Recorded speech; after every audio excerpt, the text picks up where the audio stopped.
Welcome back. Time has passed.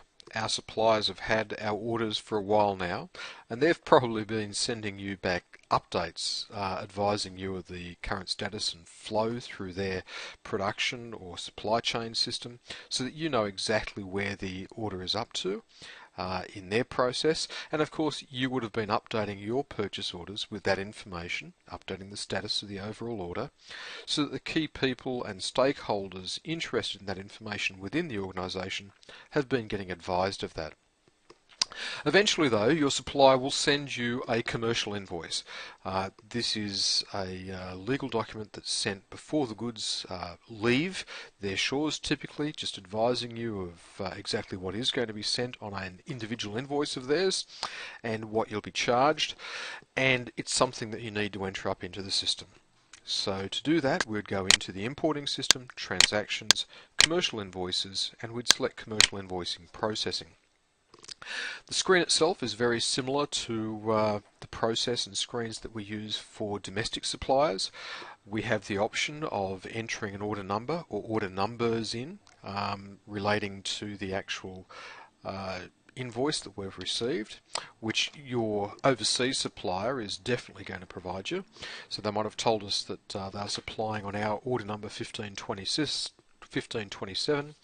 The system will go out, determine and look at what was currently outstanding. I think there were two products only on that. Obviously in a real scenario you'd have tens and possibly hundreds of items outstanding on a individual purchase order. And it's also determined who the supplier is. And if there were multiple orders being satisfied, we could record details of each of those purchase orders. I'm just going to keep my life simple, so we'll just make it for that one order. I would key the invoice number in directly from their paperwork. And when I say paperwork, I'm going to say typically this has probably been received as an email or a faxed document rather than a physical piece of paper. So I use that term advisedly. So the pay to supplier will be determined automatically. Likewise the control account, I won't need to change those. The invoice date I would read directly from the commercial invoice itself. The system will calculate the due dates and so forth for us. Of course, if we've negotiated a special deal with the supplier, we may have got a better price and need to pay sooner, or we might have negotiated with the supplier for additional terms and extended credit for this, so obviously change the due dates as appropriate to reflect the reality of your situation. Invoice total, go to the bottom of the invoice and simply enter the total in that appears there, bearing in mind of course that all of the figures that we're dealing with here, because this is an overseas supplier, are in US dollars in this case. If we go to the inventory page of our invoice, we'll see that that has been pre-populated with the items that were outstanding from the order or orders that we've referenced. We have 200 of that first item still outstanding as shown here, and the second product there are only 100 of those outstanding.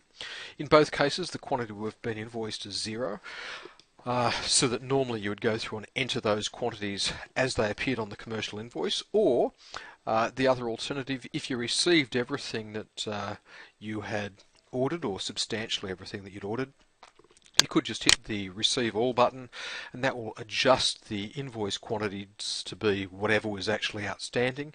If there were short supply scenarios, you might have only got 96 of those. Once more you would come in and adjust the quantity invoiced to reflect the reality. The system will then automatically adjust values and so forth for you. And at this stage we'll see that that first one has been flagged as fully received. This second one has not, because there still is stuff that's outstanding for those 4. And at this stage, if we'd received services of some description, we could enter those in. Likewise, if we'd been charged freight, and this would typically be domestic freight, domestic to the supplier in question for sending to the dock or something similar, we could enter sections up for that. But apart from that, if these details are correct, we'd simply hit the save button. The system will complain because I said I read from the bottom of my invoice a total of $13,800 US, and I've actually only entered 1,336, so it's warning me once more that these figures don't match. I had a moment and miskeyed that figure in, so I'll just fix this up. And now that these figures are the same, we can save that away. And of course, we've been allocated a voucher number for this invoice that will appear ultimately in the accounts payable system. If we receive multiple commercial invoices from the same or different suppliers, obviously enter the details up. Might have got another invoice in from the same supplier in this case, a different invoice number obviously. It might have been a different invoice date as well, different amount. We'll just come across to the inventory screen. In this case there's only one item outstanding, of which there are only two, so we might receive all of those.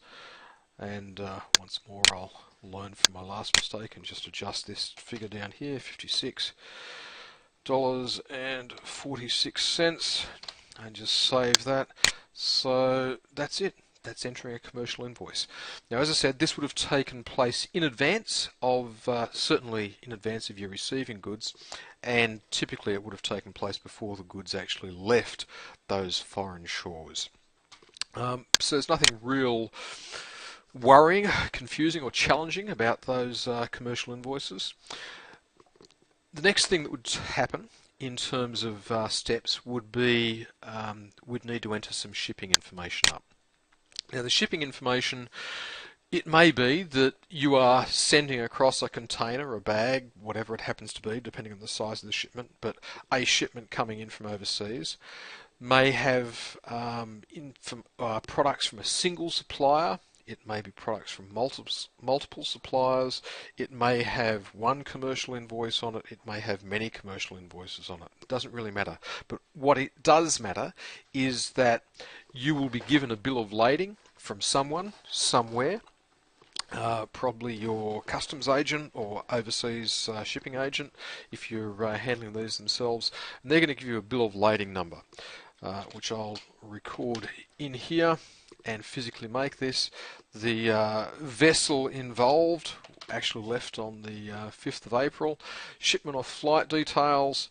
Once more, we would have entered details of the specific flight or shipment that was coming through. So in this case, I might have a flight. It might be coming in through airmail of QF24, let's say. I have no idea where that leaves from or to, sorry, and we might be expecting that to arrive on the 15th of the 4th, let's say. So if we come back to our original screen, our flight was QF24, so I'd record that with the expected arrival date, remembering once more that we can come in and adjust that single shipment number, which will adjust the expected arrival date, and that in turn will flow through the rest of the system. We then also have this notion of a thing called a packet number. Remember, this is the thing that's going to accumulate costs associated with this shipment or this bill of lading. You may or may not have one of these pre-existing, and what a lot of people do, and I'd suggest you may find an easier way of tracking it, would be to actually have a packet number that corresponds to your bill of lading as well. So I'll just keep that in sync. It doesn't have to be, you can use your own system for this, but I certainly will find it easier to remember for this. So that was actually 1704 that we got this on. If there are any notes about the shipment, we could record those. Otherwise, we need to enter up details of the commercial invoices that we've received that we're actually putting onto this truck, sea vessel, airplane, whatever it happens to be. So we might be putting in commercial invoices from our overseas supplier for 1704, and let's be adventurous and also have 1705 on there as well. So we've got our two commercial invoices, and once more there may be multiple commercial invoices and multiple suppliers involved. Now you'll notice that the system is feeding in an exchange rate, which it's got from the spot rate from the currency involved, and also these factors. These are the adjustment factors that will be given to you by customs, and that's used to effectively take into account exchange rate variations between the date when the commercial invoices arrived and the date that the goods actually arrive in Australia. These are numbers that will be given to you, both the exchange rate and the factors, by your customs agent or shipping agent if you're getting someone to handle it fully hands off for you. But that's all there is to entering up a shipment. So the shipment is simply a way of aggregating all of our commercial invoices that are coming together and arriving typically as a container or a box or whatever it happens to be. Save those details and we're done. The bill itself, I should also point out, you can make as many changes to the bill as you like up until the stage of you clicking this button that says shipment OK, which would typically be done after the vessel has left, because up until that point you might have more goods arriving at the dock or at the port or whatever it happens to be, and you might be fiddling things trying to fit them in containers and so forth. But once the vessel has moved away, the goods are actually stored away and packed away, there aren't going to be any more changes made to that bill, and for you to progress to the next stage of processing you would need to flag the shipment as being OK once all the changes are made and save it at that stage. And once the bill has been flagged as OK, no, it's frozen in time basically. Now it's possible that you may be dealing with a new supplier that you haven't dealt with before, and this supplier may say something to you along the lines of, you need to pay for these goods before we'll send them. And of course, in terms of paying your suppliers, you would like to do that through the accounts payable system and go out through those overseas draft methods that we've seen before if you refer to the accounts payable system. To make those payments we need to have invoices into the system, but we don't actually have the goods at this stage. If you're faced with that scenario, what we can do is a shipment accounts payable update. What this will allow you to do, if we come into this, is simply enter a bill code, in our case 1704, and say process. And what this will do, and we'll go through the process of actually doing it, it's created a number of vouchers for us automatically in the system. 3363 is one I remember. So if we come across and look at the accounts payable system in terms of transactions, voucher entry, and 0003363, and here's one of our commercial invoices that's come across. Now you'll notice that it's got details already plugged in here that have come directly from that commercial invoice, and of course it's in United States dollars and so forth. Because that's sitting in there as a voucher, that could be posted as you would normally post your vouchers, and once it's posted it can obviously go out through your normal payment routines. You don't need to do that. If we just come back to the importing thing itself, in terms of the transactions, doing this shipment accounts payable update is totally optional. If your supplier isn't demanding payment straight away, you don't have to do that update, because when we eventually get to the stage of receiving a shipment, that will also update the accounts payable system. But that will also update the inventory system and so forth as well. Whilst we're in the accounts payable system, we'll also just do another voucher, which I should have done while we were there. We'll do it now. We might have got a normal invoice from a supplier for some insurance or something similar. Actually, we'll use that supplier with a date and so forth. When we've entered these in the past, ordinary vouchers through the accounts payable system, we've tended to leave this packet number blank. In this case though, what we're going to do is actually allocate these costs to a packet, and you may recall that the packet number that I used for these coming in was 1704, because these are insurance costs or freight costs or whatever they happen to be associated with this particular shipment. Because we've put a packet number in, we also get to nominate a cost spread, how we want these costs to be pro-rated over the products that were actually coming in.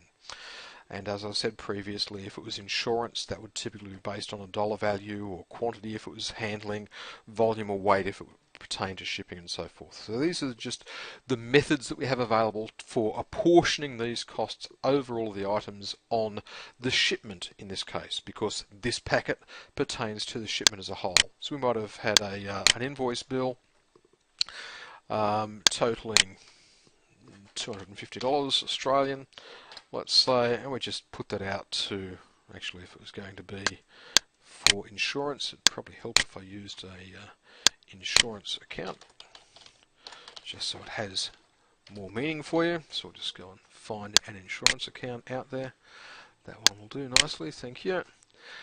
So we'll just save that. And we'll also go and fix up the fact that I didn't say that we had an invoice worth $275. Now we'll save it without any complaints. And I'll just go and post that, because once we've posted it, if we come back across to the importing system, have a look at our maintenance details, and in particular we want to look at that packet 1704, and what we'll see now is that the system has accumulated that invoice for us. So it says, okay, in this packet, in this costing packet, we've accumulated $250 worth of additional or on costs associated with the shipment. It's associated with the shipment because this shipment referred to that packet number. And there could be many invoices that come in with additional costs that you want to or need to gross up to calculate and get taken account of for your landed unit costs. So just be aware that that is happening through the accounts payable system, accumulating those costs into the packets for us. But in terms of importing, the next step that would typically take part is our calculation of taxes and tariffs. The vessel has been in the air or on the sea or on the road, and it's finally arrived on our shores, and either your customs agent or your own internal person working with calculator and tables and so forth, someone is going to say, right, how much money do we owe, or actually the ATO will want to know how much money you owe for this particular bill that has arrived, bill of lading. So if we put in our bill of lading 1704, the system will tell us, right, there were 2 invoices on that particular bill of lading, and you may recall the products themselves had tariff codes associated with them, and those tariff codes have been used to automatically calculate the tariff amounts that are actually payable, and also any tax in terms of GST that may be payable as well.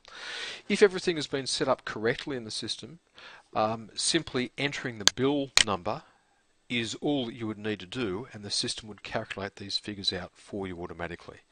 However, if you have a piece of paper in front of you and it has figures which are different to what the system has automatically calculated, 2 things need to be done. First, you obviously adjust the piece of paper or the screen entry to correspond with exactly what is on the piece of paper in front of you, because that's the most important thing. The other associated thing, of course, is if the tax has been miscalculated or the tariff has been miscalculated, check to make sure you've got the right tariff codes. If you've got the right tariff codes and all of the rest of the figures are correct, remember we had the exchange rate and the adjustment factors on the bill of lading. If we've still come up with a different number to the customs agent, don't be afraid to ask them are they right? Okay, because they could have made a clerical error on their end as well. But assuming the error was actually on our side, once more we adjust the entry here in terms of taxes and tariffs to correspond to reality, and we save it. Now that's just a step that has to be done before the goods actually come into the country, because that's what is going to be used to calculate a liability out to our taxes and tariffs supplier. Remember, initially when we first set up importing, that was set up on the parameters for the importing system. The debt isn't actually due now. Actually, it may be due now, because certainly if you're working with a customs agent, they're probably going to want to be paid before they'll actually release the goods to you, and they're not going to want to use their money to do that. They'd much rather use your money. So you may well have to pay that invoice in advance, but effectively this is recording the details of that invoice. Ultimately, the final step on the importing side of the equation to actually get the goods into the system is to actually receive a shipment. Now when we receive the shipment, once more, all we need to do is record our bill code. This is our bill of lading number. System will fill in the details for the shipment and packets. It'll want to know when we actually received it. We might have received that yesterday, so once more adjust the figures as necessary to reflect reality. And at this stage, all we have to do is say continue. Now what will happen here is the system will update everything everywhere, so to speak. By that I mean, if we come and have a look at a product that was on that particular shipment, if we call up product RF, we'll see that we have received some quantity there up the top, and here we have two import transactions that have come through, one for 200 items, one for 2 items. You'll see this cost, you may or may not have recalled, that cost originally came into the system on this particular invoice, and our cost per item was only $28.23, but we had exchange rates associated with that. We also had on costs associated with it. So the system has applied those to come up with that total cost figure. Calculations and so forth will be correct, but the system has updated the inventory system. If we come across and look at the accounts payable system now as well, we'll find for an inquiry for Mr. Overseas Supplier, we will actually see 2 vouchers in here at this point in time. I'll just come and sort these down. Actually, they won't have been posted because of my parameters. Silly fool, Ross. Those vouchers which we created earlier, we'll update those. They were posted. I just didn't see where they were when I was looking at my inquiry. Let's come in once more and do that inquiry. We'll look at Mr. Overseas Supplier again. We'll see that the last purchase was the 2nd of the 4th, which is correct. That was that last commercial invoice that we had. Come across into here, and of course there they were, hiding in broad daylight, so to speak. So they were vouchers 3362 and 3363. They were my invoice numbers there. So the act of receiving a shipment has updated our inventory system. It would have downdated our purchase order if we come and have a look at one of the purchase orders involved.